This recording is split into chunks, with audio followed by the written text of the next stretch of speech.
We were just talking with Ryan about transition defense. How many hours of sleep you lost thinking about how to be set when Iowa's playing? We might want to play some transition defense. Like that little bit that would be good for us. We still got to do what we're going to do.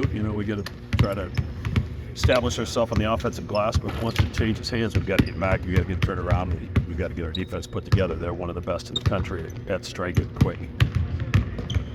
Is it good to have 2 games kind of under your belt going into a challenging foe, I guess? Yeah, you always want a couple to kind of get the kinks out.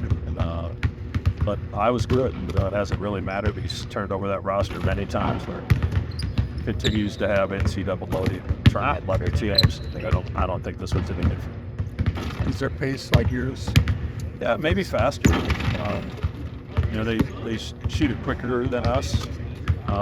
So we've got to get back and, like I said, get it put together. But one of the better teams that I've coached against pushing an unmade shot, like taking it out of the net and really attacking it quickly. So,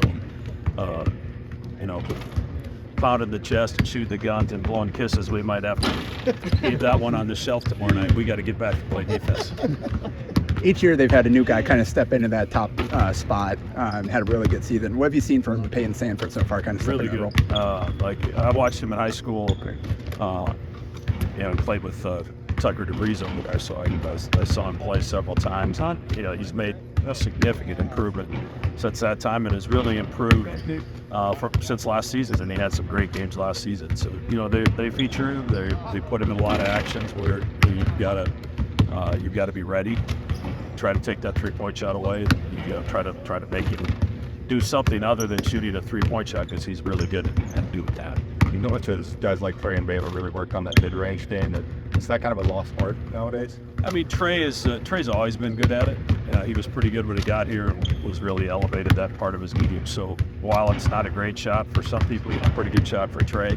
Baylor took a couple of turnarounds the other day.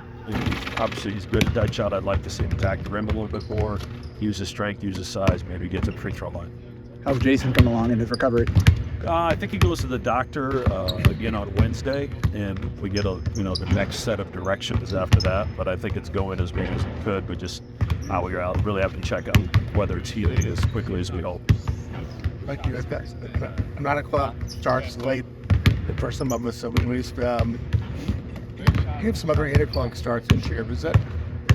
Yeah, do you mind that, or have you talked with the TV gods about that at all? Or? Well, I will say this: when the first schedule came back to us, it was 4 8 o'clock starts of what we ended up with. So, my feeling is the same. But we're in a league where there's only 3 schools in the Central Time Zone, so the rest are in the Eastern Time Zone. So I understand they have to start early. Fortunately, we're able to move a few where they moved to 6:30 Eastern.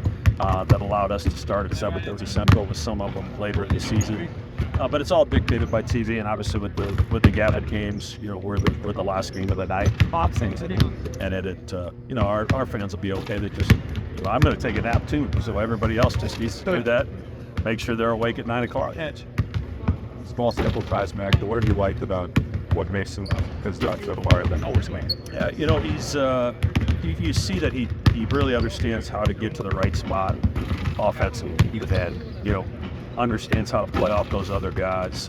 Defensively, he's trying. He's getting better. He's flying around, getting some rebounds, which has been good to see. He runs the court extremely well. So he's been I think his confidence has grown as a result of how he's played the last couple of years.